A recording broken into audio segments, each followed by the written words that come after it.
तर विद्यार्थ्यांनो एका नव्या स्पेशल आणि फ्रेश सुपर क्लासमध्ये आपले सर्वांचेच मनापासून स्वागत आहे। आणि आज आपण या सुपर क्लासमध्ये नेमका झालेला ग्रामसेवक भरतीचा जीके क्वेश्चन्स आपण ज्या एग्जाममध्ये आलेले होते ते कव्हर करणार आहोत।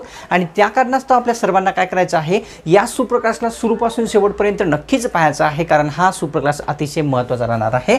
तसेच विद्यार्थ्यांनो तुम्ही जर चॅनलवर नवीन आला असाल किंवा कोणत्याही कारणास्तव या चॅनलला आतापर्यंत सबस्क्राइब जर नसेल केलेले, लगेच सबस्क्राइब करून घ्यायचं आहे। एकदम फ्री असते सबस्क्राइब करणं। काय होईल सबस्क्राइब केल्याच्या नंतर जेव्हा तुम्ही या चॅनलला सबस्क्राइब करसाल ना, तर अशाच प्रकारची पुढे ही सुपर क्लास जेव्हा कधी अपलोड होतील या चॅनलवर अपलोड करता तुमचं त्याचं याची नोटिफिकेशन जे आहे आपल्या स्मार्टफोनवर मिळून जाईल। त्या कारणास्तव सबस्क्राइब करणं गरजेचे असते।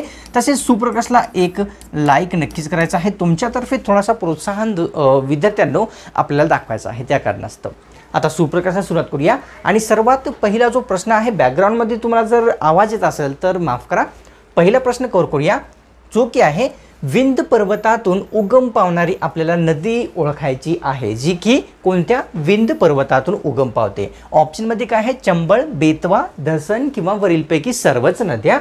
तर ऑप्शन क्रमांक 4 योग्य आहे। धसन, बेतवा, चंबळ ह्या सर्व नद्या विंध्य पर्वतातून उगम पावणाऱ्या आहेत। हे गंगा यमुनाच्या उपनद्या असलेल्या आपल्याला सर्वांना दिसून येतात।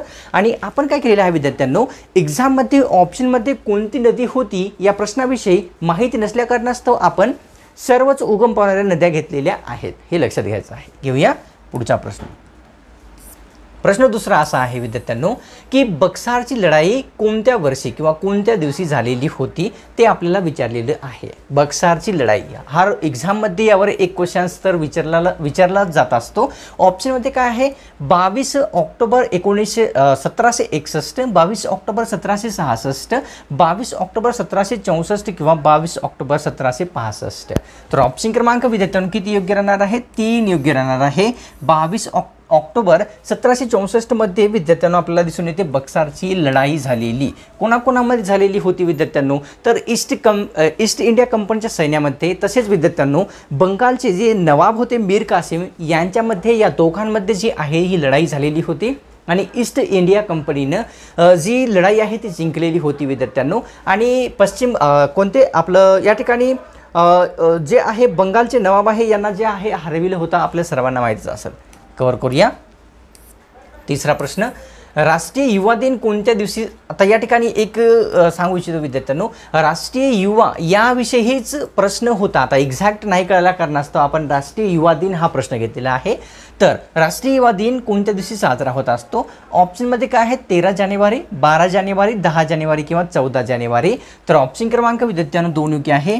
12 जानेवारी या दिवशी जो आहे राष्ट्रीय युवा दिन हा विद्यार्थ्यांनो साजरा करण्यात येत असतो, हे आपल्याला लक्षात घ्यायचं आहे। कव्हर करूया पुढचा प्रश्न, जो की आहे 4थ्या क्रमांकाचा। सत्यशोधक समाजाची स्थापना कोणी केलेली आहे ते विचारलेलं आहे। हा प्रश्न विद्यार्थ्यांनो आपल्या ग्रामसेवकमध्ये दुसरी वेळेस विचारलेला आहे। सत्यशोधक समाजाची स्थापना ऑप्शनमध्ये सर्वांना उत्तर येत असेल। ऑप्शनमध्ये आहे महात्मा गांधी, महात्मा फुले किंवा सावित्रीबाई फुले। तर ऑप्शन क्रमांक किती 2 योग्य राहणार आहे विद्यार्थ्यांनो। महात्मा फुले यांनी जे आहे सत्यशोधक समाजाची स्थापना केलेली आपल्या सर्वांना पाहावयास मिळते किंवा दिसून येते। घेऊया पुढचा प्रश्न, जो की आहे 5व्या क्रमांकाचा। नीती आयोगाचे विस्तारित रूप आपल्याला सांगायचं आहे। नीती आयोगाचे विस्तारित रूप कोणते आहे, national institution for transforming India, national industry for transforming India, national institution for transforming India, nation institution for transforming India. तर ऑप्शन क्रमांक 1 योग्य राहणार आहे, national institution for transforming India. हे जे आहे विद्यार्थ्यांनो नीती याचे जे आहे नीती आयोगाचे एक विस्तारित रूप किंवा फुल फॉर्म असलेले आपल्याला दिसून येते। क्वेश्चन्स थोडासा आपल्याला मोठा वाटत आहे। गेट ऑफ इंडिया जो आहे कोणत्या खडकात बनलेला आहे ते विचारलेलं आहे। गेट ऑफ इंडिया कोणत्या खडकापासून बनलेला आहे, संगमरवर, बेसॉल्ट, वरील दोन्ही किंवा दोन्हीपैकी नाही। तर ऑप्शन क्रमांक किती 2 योग्य आहे। बेसॉल्ट या खडकापासून गेट ऑफ इंडिया हा जो आहे बनलेला आपल्या सर्वांना दिसून येतो। तर घेऊया 7व्या क्रमांकाचा प्रश्न, विद्यार्थ्यांनो, 7वा प्रश्न असा आहे, पवन कुमार यांना अर्जुन पुरस्कार कबड्डी या खेळासाठी कोणत्या वर्षी कोणत्या दिवशी देण्यात आलेला आहे ते विचारलेलं आहे। सर्वात पहिलं आपल्याला पवन कुमार यांना लक्षात घ्यायचं आहे, जे की कबड्डीचे एक कप्तान आहेत। ते सर्वांना माहितीच असेल, नसेल तर आपल्याला कळालेले आहे। तर यांना अर्जुन पुरस्कार कोणत्या वर्षी देण्यात आलेला आहे? 9 जानेवारी 2020, 9 जानेवारी 2024, 9 जानेवारी 2021 किंवा 9 जानेवारी 2022। तर ऑप्शन क्रमांक 2 योग्य आहे। 9 जानेवारी 2024 या रोजी जे आहे पवन कुमार यांना अर्जुन पुरस्कार हा देण्यात आलेला आहे किंवा प्रदान करण्यात आलेला दिसून येतो। घेऊया पुढचा प्रश्न, जो की आहे विद्यार्थ्यांनो 8व्या क्रमांकाचा, महिलांना ग्रामपंचायतीमध्ये किती टक्के आरक्षण आहे ते विचारलेलं आहे। हाही प्रश्न विद्यार्थ्यांनो कसा की 2 वेळेस विचारलेला आहे, रिपीट झालेला आहे हा प्रश्न। महिलांना ग्रामपंचायतीमध्ये आरक्षण किती टक्के असते आहे? 33%, 40%, 50% किंवा 20%। तर ऑप्शन क्रमांक किती विद्यार्थ्यांनो या ठिकाणी 3 योग्य राहणार आहे। 50% जे आरक्षण आहे या ठिकाणी महिलांना ग्रामपंचायतीच्या निवडणुकीमध्ये असलेल्या आपल्या सर्वांना दिसून येते किंवा पाहाव्यास मिळते। प्रश्न 9वा कव्हर करूया। NPCIL या ठिकाणी यांचे जे हेडक्वार्टर आहे ते कोणत्या ठिकाणी आहे ते आपल्याला विचारलेलं आहे।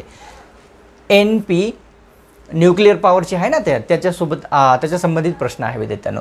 NPCIL चे हेडक्वार्टर मुंबई, पुणे, नाशिक किंवा ठाणे?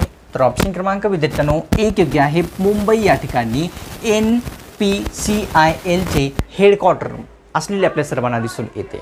आता विद्यार्थ्यांनो, आपल्याला काय करायचं आहे, आपल्यापाशी काही क्वेश्चन्स असतील, जर आपण एक्झाम दिलेली असेल, खाली कॉमेंट करून नक्कीच कळवायचं आहे, कारण ज्यांनाही क्वेश्चन्स माहीत नाहीत ते सर्वजण क्वेश्चन्स इतरही पाहून घेतील, कारण क्वेश्चन्स खूप असतात पण विद्यार्थ्यांना सांगण्यासाठी आठवत नसल्या कारणास्तव जेवढे क्वेश्चन्स मिळाले तेवढेच घेऊन आपल्याला सांगावे लागते त्या कारणास्तव। जर तुम्हाला इतर असतील माहीत तर लगेच कॉमेंट करून सांगायचं आहे।